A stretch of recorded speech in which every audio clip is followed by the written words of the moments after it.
Senhor presidente, eu não poderia inicialmente aqui, mais uma vez, de fazer um breve registro com relação à antiga PEC 241, agora PEC 55, no sentido de dizer aqui que esse debate junto à sociedade o governo está perdendo por uma razão muito simples. Porque essa PEC é indefensável. Ela parte de um diagnóstico totalmente errado e o remédio que ela apresenta, portanto, é um remédio totalmente equivocado também.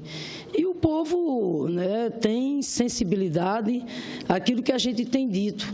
À medida em que a população vai tendo a oportunidade de ter as informações corretas, o povo vai fazendo a sua avaliação e chegando à conclusão de que a PEC vai piorar a qualidade de vida cada vez mais, vai aumentar o sofrimento da população pela regra que ela estabelece de teto para gastos nas áreas sociais pelos próximos 20 anos, afetando, sim, duramente a saúde e a educação. Eu volto a afirmar aqui, o Plano Nacional da Educação vai virar letra morta com a PEC 55. Não tenho nenhuma dúvida disso, discuto com quem quiser.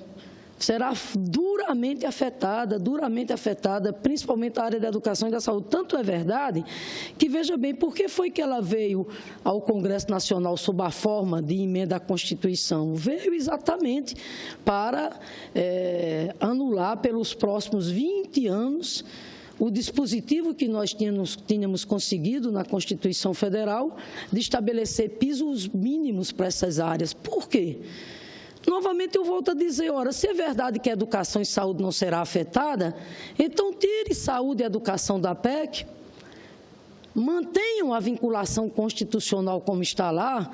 Mais do que isso, se o governo acha que esse remédio é o remédio correto, por que não aceitar a proposta de referendo apresentada pela senadora Gleisi Hoffmann, subscrita já por vários parlamentares? Por que não submeter, então, a PEC ao povo? Na verdade, senador Eumano, volto aqui a colocar, o diagnóstico é totalmente errado e o povo cada vez mais está abrindo os olhos, está vendo que escolheram para pagar a conta quem não devia, ou seja, eles querem, sob o pretexto de reorganizar a economia, o controle do gasto público, eles querem tirar exatamente de quem não tem para dar a quem não precisa. Ou seja, não existe algo mais emblemático dessa agenda neoliberal retomada pelo senhor Michel Temer, que tem o Estado mínimo versus o Estado máximo como seu ideário maior, do que a PEC. A PEC é o retrato disso, o Estado mínimo de direitos para a maioria da população e o Estado máximo de privilégios. Mas, senhor presidente, eu quero aqui, nesse momento, mais uma vez, fazer um registro aqui dessa tribuna do tratamento que o presidente Michel Temer vem dando aos estados, principalmente da nossa região, Nordeste, também do Norte e do Centro-Oeste. Vossa Excelência, como senador que integra a bancada do Nordeste, um senador atuante lá do Piauí, tem acompanhado esse drama.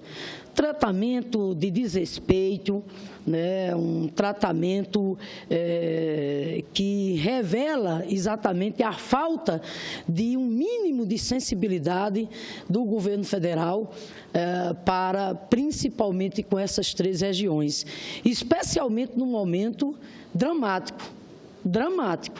O dezembro está se aproximando.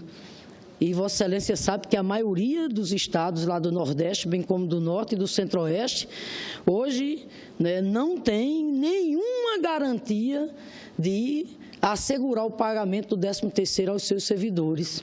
Hoje, servidor não sabe mais o que é calendário de pagamento, com honrosas exceções. Lá no meu estado, Rio Grande do Norte, é um drama só. É um absurdo isso. Afinal de contas, para quem trabalha, o mínimo que ele tem a exigir é receber o seu salário em dia. Não existe mais calendário de pagamento lá no Rio Grande do Norte. Isso é os servidores da ativa, são professores, os servidores da saúde, são os técnicos administrativos, são os pensionistas. É uma maldade sem tamanho, uma crueldade sem tamanho, né?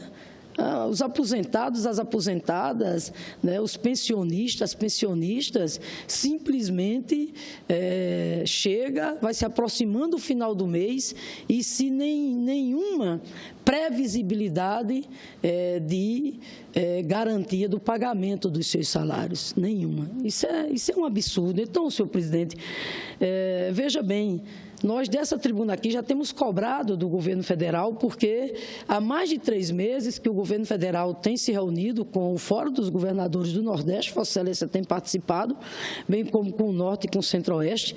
Os governadores do Nordeste apresentaram um conjunto de alternativas,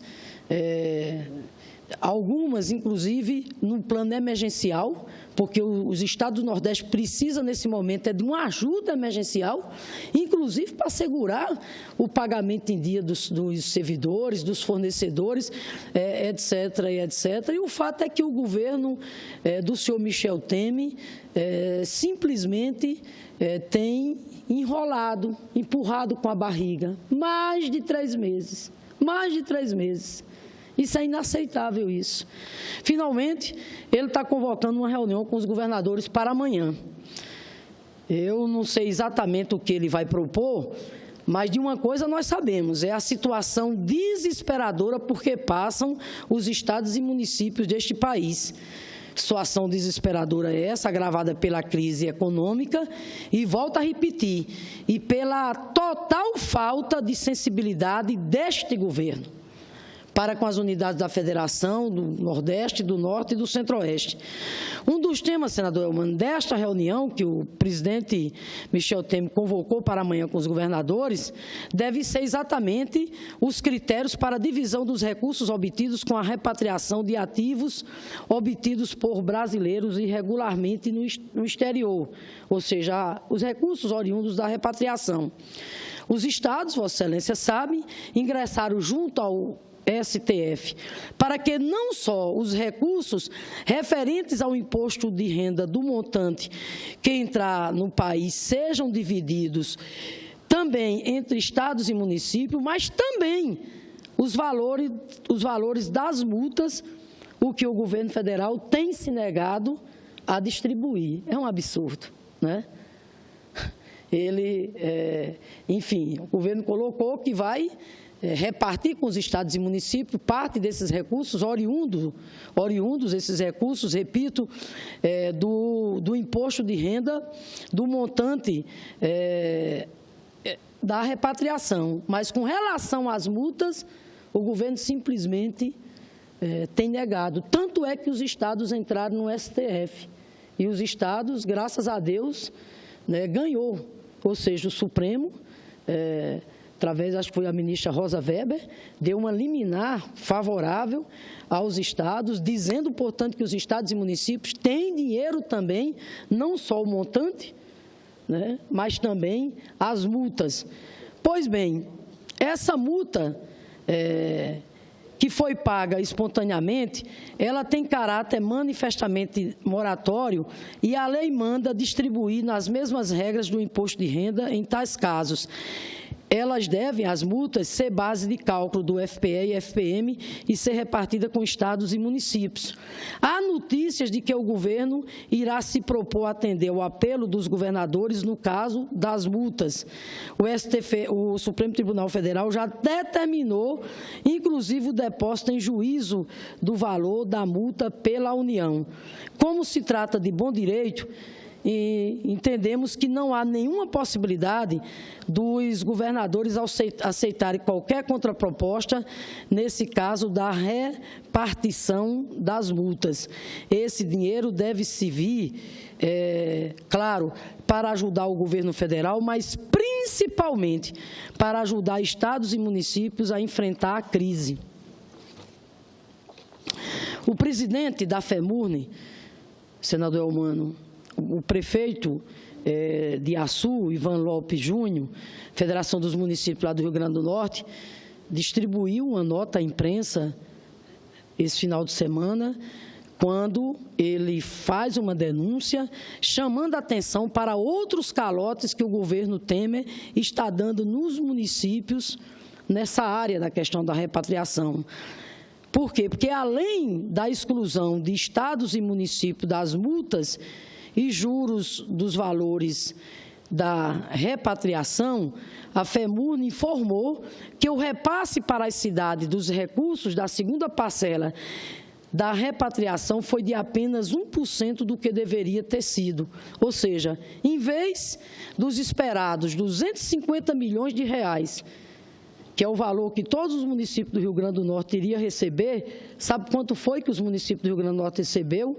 2 milhões de reais. Isso é um absurdo, repito, diante da situação desesperadora, aflitiva pela qual passa os estados e os municípios. Com a queda dos valores nessa segunda parcela, diz a FEMURNE, os recursos são praticamente nulos, já que os municípios de menor coeficiente no Fundo de Participação dos Municípios receberão apenas R$ 142,16. Mesmo os de maior coeficiente receberão apenas R$ 947. Volto aqui a destacar. Veja, de acordo com o que tinha sido pactuado, o Rio Grande do Norte ia receber, para repartir com os municípios, cerca de 250 milhões de reais. Ao invés de 250 milhões de reais, veio apenas 2 milhões, o que resultou nessa esmola aqui, nessa migalha, né, que o governo Temer destinou agora para os municípios do Rio Grande do Norte e os demais municípios. Então, senhor presidente, eu quero aqui colocar que essa questão da participação dos estados e municípios nas multas dos recursos de repatriação, entendemos que esse assunto já deve estar vencido. Vencido, repito, na medida em que os governadores já ganharam na Justiça, têm uma liminar, portanto, favorável, que eles deverão ter direito aos recursos não só do montante do imposto de renda, mas também no que diz respeito à questão das multas. E o que é que nós esperamos? Esperamos é que o governo pague imediatamente. Outro ponto que preocupa os governadores é a possibilidade do governo tentar negociar, em troca de auxílio financeiro para cobrir o déficit previdenciário dos estados, medidas excessivamente duras, como pegar em garantia royalties, créditos com dívidas ativas e outros bens dos estados, o que diminuiria sua capacidade de endividamento. Isso sem falar, né, na famigerada PEC 55, que impõe um caráter recessivo, violento ao país pelos próximos 20 anos. E os estados e municípios serão duramente afetados. Ou seja, em um país com uma renda per capita tão baixa como a nossa, reduzir investimentos sociais não é solução para nada, muito pelo contrário, é contribuir para aumentar a recessão no país. Essa alternativa só agrada o mercado financeiro, pois é uma solução para não baixar os juros. Há ainda uma terceira preocupação que aflige os governadores, senador Elmano, diz respeito à proposta defendida pelo governo Temer, desde maio, quando assumiu interinamente, que é a devolução pelo BNDES de 100 bilhões de reais de ativos pertencentes ao Tesouro para pagamento da dívida pública. Isso é um absurdo, senhor presidente, porque, em termos de diminuição da dívida pública, a devolução de 100 bilhões de reais do BNDES não vai significar absolutamente quase nada. Só para se ter uma ideia, isso serviria apenas para pagar pouco mais de 2 meses de juros.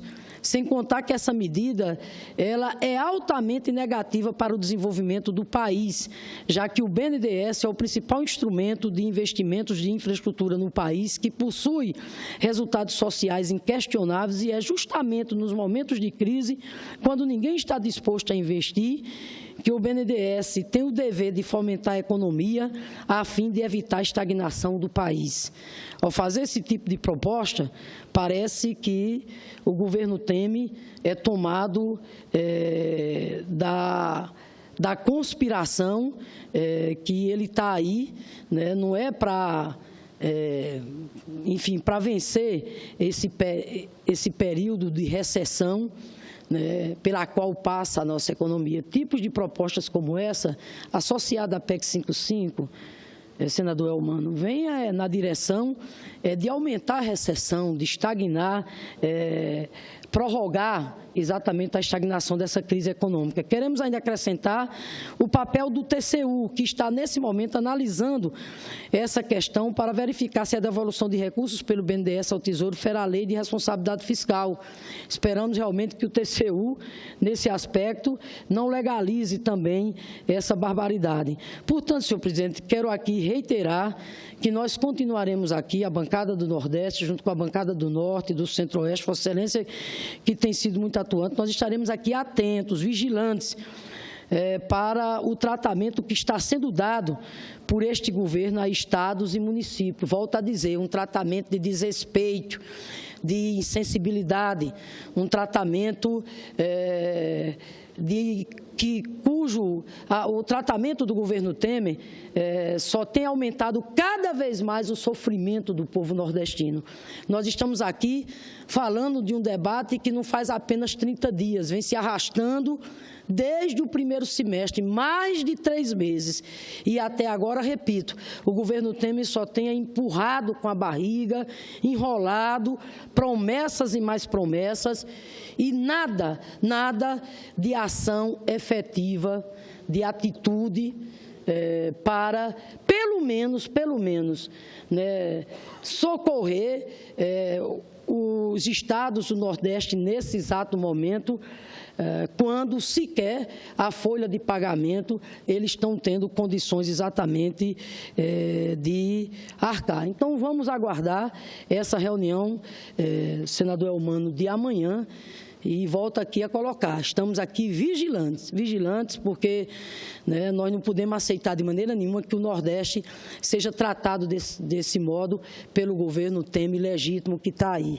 Né? Não tem o menor respeito pelo equilíbrio federativo. É bom lembrar que o projeto de renegociação das dívidas que está tramitando aqui nessa casa é um projeto muito bom, muito atrativo para os estados ricos da federação. Entretanto, para os nossos estados do Nordeste, do Norte e do Centro-Oeste, não trouxe benefício nenhum. E agora, até com relação à questão da repatriação, não só aquilo que os estados têm direito, que é o imposto do montante da repatriação, mas também com relação às multas, até com relação a isso, o que é que o governo tem feito até o presente momento? Empurrando, enrolando, né? Portanto, sem dar uma posição definitiva. Por isso que os governadores, em boa hora, inclusive, entraram no Supremo Tribunal Federal. Eles não estão aqui pedindo favor nenhum, eles estão aqui pedindo aquilo que é de direito, né? E como se não bastasse tudo isso, a PEC 55, que está aí a ameaçar o presente e o futuro desse país. Termino, senador Elmano, aqui também, claro, me associando aos parlamentares que já fizeram uso aqui dessa tribuna, quando trouxeram o registro do episódio lamentável que envergonhou o país esse final de semana. Me refiro à demissão do ex-ministro da Cultura, o senhor Marcelo Calheiro, né, que entregou o cargo uma vez que não se submeteu à pressão que um outro ministro, colega seu, o ministro-chefe da Casa Civil, homem forte do governo Temer, homem do núcleo duro do governo Temer, pois bem, o senhor Marcelo Calheiro entregou o cargo de ministro porque não se submeteu às pressões indevidas que o ministro Gedel fez quando pressionou o ministro da Cultura para o IPHAN liberar um empreendimento imobiliário de luxo em Salvador. E, pasme, empreendimento imobiliário desse, onde, inclusive, o próprio ministro Gedel é dono também de um apartamento. Isso é deplorável, isso, né? Deplorável isso, ou seja, é a promiscuidade tomando conta desse governo, fruto do ataque à democracia. Isso é promiscuidade, senador Elmano. Isso aqui se chama misturar o interesse público com o privado, ou seja, um ministro de Estado fazer pressão para fins né, de benefício de natureza particular. Ou seja, na verdade, o ministro Gedel deu uma de advogado, né, ou seja, se utilizando indevidamente do cargo que ele ocupa, repito, pressionando o ministro da Cultura para que o ministro da Cultura pressionasse o IPHAN, que é um órgão técnico respeitável, formado por técnicos, por servidores de carreira, e pressionou o IPHAN para que o IPHAN, portanto, mudasse o parecer que o IPHAN já tinha dado, contrário à liberação daquele imobiliário, empreendimento imobiliário de luxo em Salvador, nos moldes que eles queriam, de 35 andares. O IPHAN não concordou, por quê? Porque tecnicamente isso não era permitido. E o que é que o ministro faz? Pressiona o outro ministro, repito, para que o IPHAN mudasse o seu parecer. Concluo dizendo mais, o senhor Michel Temer, desde a semana passada, sabia desse episódio. E até agora o senhor Michel Temer está fazendo cara de paisagem, passando a mão na cabeça do ministro Gedel. Até o presente momento, a Comissão de Ética da Presidência da República se reuniu hoje e a maioria dos integrantes da Comissão de Ética estão pedindo investigação, mas o processo foi suspenso porque um outro integrante dessa Comissão de Ética, indicado por Michel Temer, pediu vistas. Mas quero aqui adiantar que não foi ninguém da oposição que fez essa denúncia, não. Foi ninguém da oposição, não. Foi um próprio membro integrante do governo, nada mais, nada menos do que um ministro de Estado, repito, que terminou não aguentando, né, essa pressão, essa atitude, né, antirrepublicana, essa atitude que fere a ética e o decoro do exercício na vida pública, que não existe algo mais condenável, repito, do que um ministro de Estado se utilizar do seu cargo para tentar auferir benefícios de natureza pessoal. Isso é promiscuidade, né? Isso, portanto, tem que ser condenado por toda a sociedade. E termino colocando que assinei a representação que os senadores e deputados e senadores e deputadas da oposição protocolaram hoje na Procuradoria-Geral da República. O líder da nossa bancada, o senador Humberto Costa, apresentou a proposta. Repito, essa representação não tem apenas a assinatura dos parlamentares do PT, também do PCdoB e de outros partidos, ou seja, foi dado entrada hoje na Procuradoria-Geral da República, pedindo a saída imediata do ministro, porque, no mínimo, era isso que o presidente deveria fazer, ao mesmo tempo em que nós estamos, através dessa procuração, pedindo uma investigação séria e profunda.